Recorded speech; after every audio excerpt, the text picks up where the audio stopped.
bomb went off in the city. It happened Monday. Today is Thursday. My dad was there. He hasn't come back yet. I've been sitting at the window every day waiting for him to come home. Mom says the bomb interrupted the electric grid in the city, so there's barely been any news about it. Our neighbor's son is a meteorologist stationed outside city limits, and he told his father, who told us. The bomb was the biggest he'd ever seen. He saw a flash of blue light from outside the window and threw himself to the ground. He counted to 5 because it was his job to record phenomena. At 5, the windows exploded into the room and heat like a furnace rushed over him. His father says he managed to call from an emergency line in the station. He's wounded, but okay. Dad was supposed to come home Monday night. Mom has been very quiet for these last few days. She doesn't say much at breakfast. Only gives me an "I love you" at bedtime on her way out of the room. I only cry then, in the dark. This morning, I stare out the window, hoping by some miracle I'd see him walking down the street, turn onto our walkway leading up to the house, smiling and waving at me. My heart leaps every time someone walks by. Mom comes in behind me. "Go upstairs and get ready for school, please." I turn around in my chair, but staring out the window is not going to change anything. Now go. I leave the window, feeling as though he won't come home unless I'm there watching for him. Every day it's gotten harder and harder to sit there, look out the window, and watch. I have a need to run outside and look for him, to ask every person in every store if they've seen him anywhere at all, because I need him. I need him home to wake me up in the morning and help me with homework and tell me jokes at the dinner table and be there for me when I need advice, or just talk and not be crushed under a mountain of concrete with pulverized shoulders that used to hold me during parades and let me press my face into them when I needed to cry.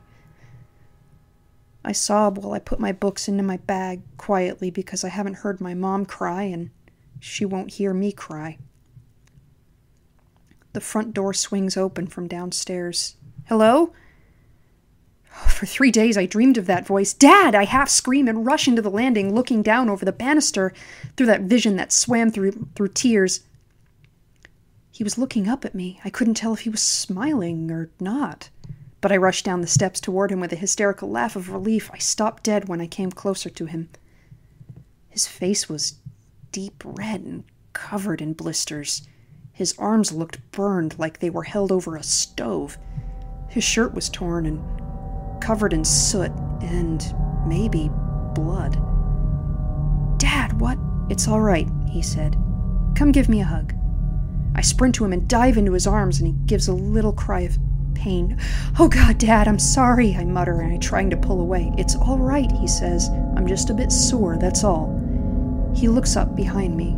Mom's been standing there, watching us. She's finally crying. "Didn't you know I'd be back?" he says to her, smiling. She rushes over and the 3 of us are hugging together. It was a long time before we broke this up. "What happened to you?" my mother asks. Dad looks at me tentatively. His face is suddenly grave, pale. His eyes looked... Did they look scared? "I think it's best if you leave while I talk to your mother. Don't you have school in a bit? Go get ready for me." I nod, turning away reluctantly. As I head up the stairs, I hear him say, "Let's sit down, I need some water." I return to my book bag with different sets of tears in my eyes. I knew he would be fine. I just knew it. Why would I ever think Dad'd get hurt? He had to come home, and he did. That's all there was to it. I heard a grasping moan from downstairs. I turn toward the door and stop when I remember that he told me to leave them alone. Another moan floats through my door. My curiosity gets the best of me. I creep around the doorframe down the hall to the landing, leaning against the wall with my ear between the banisters. They couldn't see me around the corner, but their words were clear as day. "Just got to the hospital to inspect the facilities. It was around 8 in the morning. I was following the chief of staff to his office when it sounded like a cannon run off right beside me. The wall next to me exploded. Mom Mom made another sound like I had heard from upstairs. I couldn't see her, but her face was plain as day. She must have been chalk white. I was turning pale, too. I found myself wondering how in the world could he have survived that. Dad continued. I woke up sometime later. I really have no idea how much later. It was pitch black where I was, and hot. Deathly hot. I put my hands out and felt metal as hot as a grill. 3 walls of metal and 1 of rock. I remember asking myself if I was dead or captured or something. I started scratching and clawing at the rock to get out. It looked like I was in some sort of enclosure, like a space just big enough for my body. I had yanked enough rock away to pull myself out. I looked back and I saw under a steel desk that had been thrown right side up on top of me. It was a perfect cover. My skin felt horribly sunburnt, and the air was so hot it was like sitting in a sauna. I looked around. I saw I was standing on what was left of the second floor as it came down on top of us. And I was alone. The hospital had fallen away so I could see the sky, though it was so dark. It looked like a storm had come in seconds. Rain was coming down, but it wasn't rain. It was black, tarry. I climbed over the walls of the hospital. I was so thirsty and groggy. I knew there would be no running water, but we were close to the bay, and I'd crossed a river to get to the hospital, so I started making my way back there. I was so lucky to be close to the city limits. I doubt anyone in downtown survived the collapse of those huge buildings, but almost everywhere, buildings were destroyed. And the ones that weren't burning. At first, I didn't see a single person. Then I came across a mother and her baby under an awning of concrete. It was hellish. The woman, her skin was peeling off her in sheets. Her eyes were bright gold white. They must have been bleached from looking at the explosion. Her baby was charred black. It looked rubbery in her arms. She was staring straight ahead. The skin hanging off her arms was translucent like the wings of a fly. The shock on her face made me nauseous.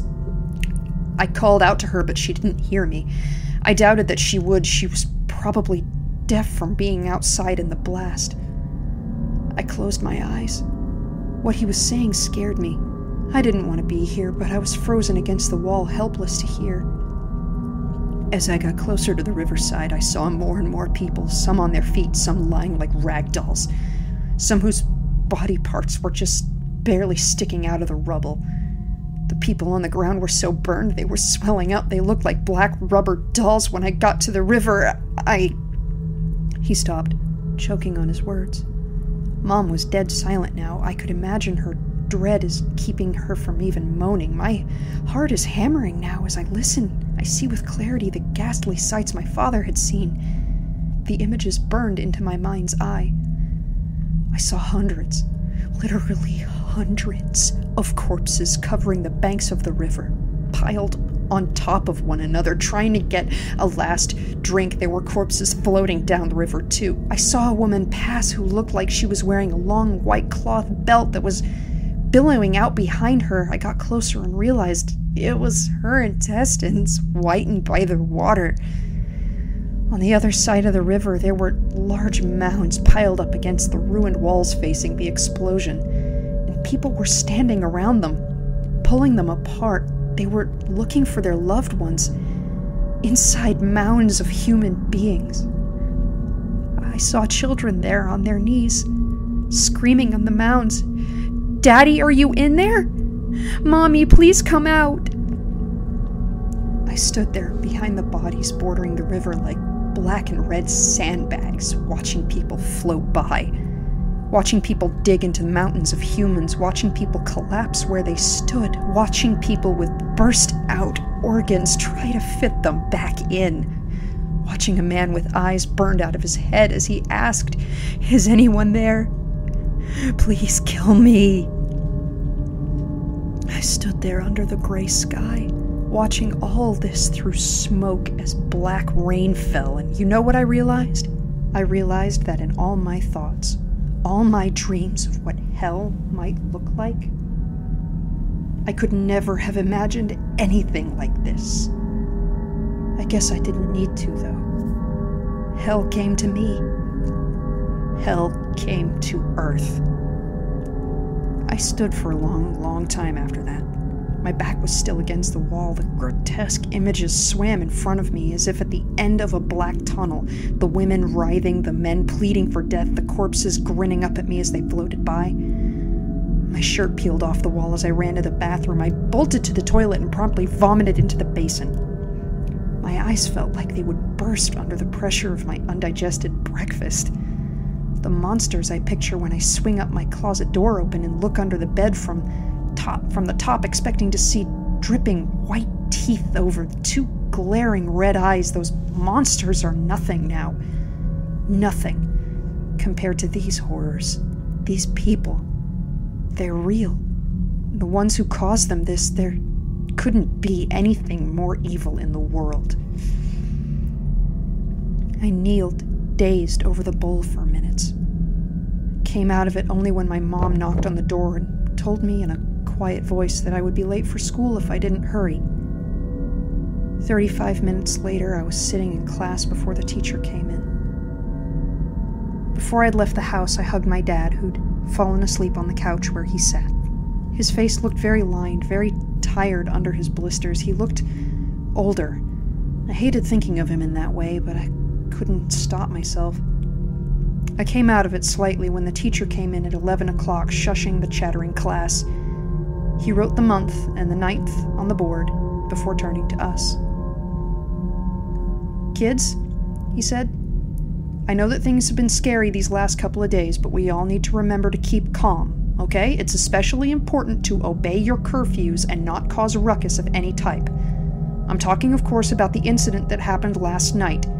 It seems someone has defaced the school sign outside. You may have seen it on your way in this morning. Now, I hope the perpetrator is not part of my class, but if he or she is, I ask that they come forward and confess. It doesn't have to be now, but it has to be today." I'd seen the sign. The janitor was out there as we came in, scrubbing at the sign. It was faint, but we could still see the word "sucks" scrawled underneath Nagasaki Elementary School. Outside the windows, a blue light exploded across the sky.